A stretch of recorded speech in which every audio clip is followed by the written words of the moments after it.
A wonderful day to everyone. Here is the Book of Mastery by Robert Greene. And this book was gifted to me by a great human being with beautiful intentions. And this is very close to me and very special to me because this book has a story to tell. The way I got the book, and it has a story of transformation of my life. I vaguely remember reading it for the first time, but I think after several years, I went and reread the book. And to my surprise, I see that there is a journey from being gifted this book and reading after the completion of completing the journey when I read this book. So I can say there was a terminals between these two terminals, that is at the beginning and the end of the journey. I have read the book at the beginning and also at the end of the journey. There's a lot of difference. The person who I was when I read at the beginning was completely transformed to a person, and then when I read back the book, every moment and everything said in the book was something which I could relate to. And I was so excited reading every part of the book, and that is when I felt like sharing the insights and the wisdom presented in the book through these videos.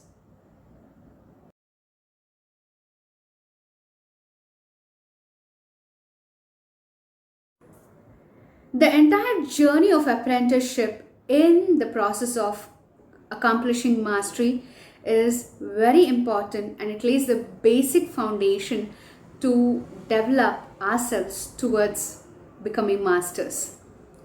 And I felt I have a lot of experiences in this aspect, because I think when it comes to apprenticeship, life has given me and prepared me enough as an apprenticeship, because I have exposed myself being an apprentice not only in dentistry but across many fields, because I wanted to also explore the other fields. There's always one question in my mind. When you look at others, you feel that okay, maybe my field is not so good, probably the other field is very good. So in this kind of comparison, which was it really didn't work for me in one way, but it also worked for me in a way where it helped me to really go and learn those fields, get exposed to those fields, because I have been a curious kid wondering about everything about life, and at the same time I have been a great learner, trying to learn from every nuances of life and every aspects of life. And there was a flip side to it, because whatever you learn, it will only reap results when you're going to implement it. But I know that there is a time when I have been also implementing it, but if I focus even on the implementation part, it's going to make a huge difference.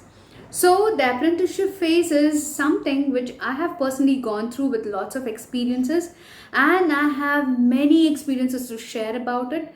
But then when I went into the book and I wanted to make the videos, there was a discrepancy between my sharings. I wanted to share the story, or should I talk about the framework of the book? But now, when we are almost concluding upon the strategies of apprenticeship, I really wanted to bring in few stories as we go into the further journey of exploring mastery. There was a time when I started my apprenticeship, and this is something which I realized in one of the incidents or one of the experiences. Whenever you look at masters, you look at them awestruck, you are fascinated by how they perform, and then you really are blown out, you're blown, and then you are wondering how they do it. You get inspired. We do all this just looking at their performance. They can do it with great ease and with great panache, and there's great grace in what they do, because they have achieved mastery. But we never get to see their journey, how they achieve mastery by practicing. There's a tough journey of their practice which we never get to see, and hence we assume that achieving it is very easy. Unless we tread the path ourselves, we never get the glimpse of the reality. So here is the difference between becoming masters and just looking at masters can be very inspiring and it makes us wonder, but there's a huge difference. In order to become masters, we should also follow the journey of their practice routine. There's one more thing which happened in my journey of apprenticeship. I looked at this person who grew from a small, as a retailer in business. He scaled up to become the CEO of a big organization. He was the head of a big organization, but he started small and then he ended up big. He scaled up big and is still expanding his horizons. So looking at him, I was inspired. I just wanted to learn his techniques. He's, grown up. He's got fame, name, money, everything. And you just look at them and you feel, oh, he's so successful. Even I should be that. So in one of the process, I just got to experience an apprenticeship and being mentored by him. It was very short because I felt, one of the other problem which I faced was I would like to get into the system, start learning, but when it comes to exploring the depth of it, that is where I would just revert back. So this is where I missed on my apprenticeship phase. I should have rather gone deep, given myself enough time to explore the depths. So when I knew that I learned what I needed, I had come out of the apprenticeship. So I think I should have given myself enough time to explore and dive deep into the apprenticeship. I went into the organization and I got to know so many things about it. There was plenty of realizations, there were so many learnings, and it definitely prepared me how to develop an organization, what are the functioning of an organization, and this was like a wonderful experience. Walking with the titans is what I call this experience, because I really walked with the titan and I knew what it takes to be a titan. It's not easy. I've seen the best of the things in the organization and the kind of hard work he had to put in every minute of his life, every second of his life. See, you think he's the head of a big organization, there's nothing to do, he has all the comforts. But when I went into that world and I saw him taking decisions, every second there's a new problem arising, there are new challenges coming, the customers, it could be from the marketing division, the accounts division, the sales division and whatnot. There's a huge structure to it. There was a system to it. It was just not people. You had to handle a system. You had to continuously create a system which is going to change with the trends. There are so many things and so many realizations I definitely want to share with you. Maybe in the following videos I'll do it. But then why am I talking about this now? The reason is here. When I went into him, I could see him. There's one very mesmerizing part of it. We get mesmerized, we get impressed, we get awestruck. But then there is a reality to it which is not everybody can do it. So you have to strengthen yourself to be, if you get inspired by others and if you want to be like them, you should also strengthen yourself to be that. So every moment he had to take a decision and then people would come to him, every decision. He was so decisive and I was inspired by this person. There is so much about him, but there are two things. One is the decision making ability and the other is implementation. The implementation was immediate.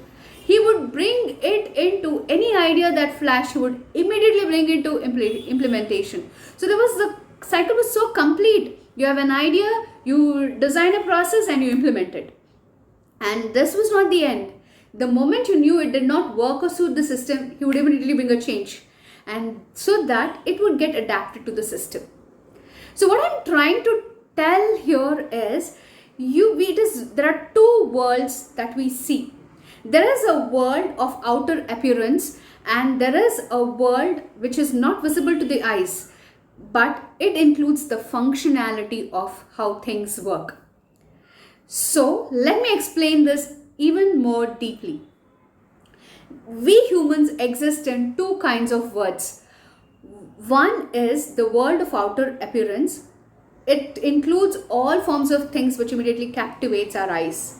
And the other thing is the inner world, which is hidden from our view. It's not that it's completely hidden, but this second world is the world of how, and it includes how things function, how these things function is the second world of how. It also includes how these things are designed, and it basically the anatomy and composition. It also includes how these things work as a part and how they are connected together to form a whole. This second world is not so eye captivating, and you cannot see this unless your mind is tuned to the reality. You will not be able to see this world unless you tune your mind to watch this reality which is deep down. It relates to the entire functionality of the system, and it is not visible to the eyes. In fact, you can say that this second world of how things work is the secret of life, of how things keep changing and how things move. So the first world is the world of appearances, which is immediately visible to the eyes, and the second world is the world of functionality, which is the world of how. There's a world of what and there's the world of how. There is a split in the division of these two worlds. These two worlds are divided. And what happens when these two worlds are divided is you see a machine, but you don't know how it works. These are the examples. You see a machine, but you don't know how it works. You look at a group of people who are producing a business, and then you do not know how they work, how they interact with each other, how do they produce the product, how they manufacture, how do they market it, or how do they distribute. You do not know how the entire functionality there. And even when it comes to people, we just get mesmerized looking at the appearances of people, but we do not know the psychology of what they say and how they work or how they behave. So the same thing applies to looking at an ocean. We look at the waves on the surface and we just get awestruck, but then there is much more deeper to the surface of the ocean. We come to know only when we dive into it. There is a lot of marine life, there's an ecosystem, there's so much of flora and fauna, there is an entire world that is happening. So we know there is an ocean, there's what, but we do not know the functionality unless we dive deep into it. So there is a division between the world of what and the world of how. So the strategy of apprenticeship is to combine the what and how. So when we combine these two, we get a holistic knowledge, a more rounded off knowledge. By rounded off knowledge, I mean that we get a greater experience and knowledge of multiple parts and multiple as well as different parts of the particular field. So it has an added advantage because we get to know the larger portion of reality, and knowing this larger portion of reality, it will help us not only to understand it better, but also to navigate and work in that place. And meanwhile, it also helps us to heighten the power of altering this reality. So it is important to combine the how and what so that we have a rounded off knowledge, and this rounded off knowledge, combining the two forms of knowledge of how and what will help us to have a greater control of the reality. It helps us to work better, and it helps us completely in the journey of mastery. What happens when there's a split between the how and what? There is a split. When you look at history, there was a period of Renaissance, a system where the science and art were combined. I mean to say the what and how was combined beautifully. That is why the work of Leonardo da Vinci continues to fascinate in spite of so many years, several years. It could be 500 years back, and still it continues to fascinate because of the combination of the how and what, the science and the art.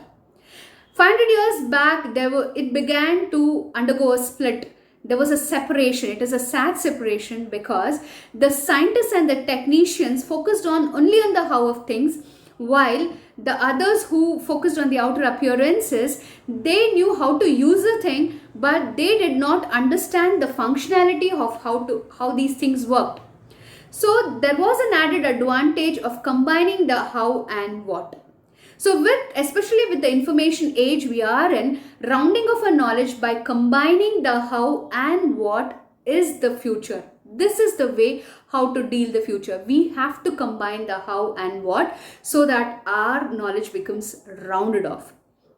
There is the human mind. Focusing the human mind is one thing, but what happens is whenever there are two things, we make a choice, we just make a lopsided effort by focusing only on one aspect of it. Probably there are people, we just focus only on how, and there are people who only focus on what. But I think the best works or the masterpieces have come when we integrate the two. So even with life, this applies to life also, we have to integrate the two of the things together, weave them in a beautiful way, and then create a masterpiece. This is about creativity with using the principle of integration. We don't have to look at them separately and just that is one other way. So there is so much of scope in life. So you can also try it by integrating them, creating a balance. So it is very important to combine the how and why. By combining the how and why, we are able to alter the reality, and we are also going to get the knowledge and experience. We are going to get a deep feel of the reality. So that deep feel, it's not only a intellectual process of knowing it, but you have an experience and you have a deep feel about the reality, and that gives you it strengthens you, and it gives you the ability to just work through it and handle it better. It gives you the power to handle things better.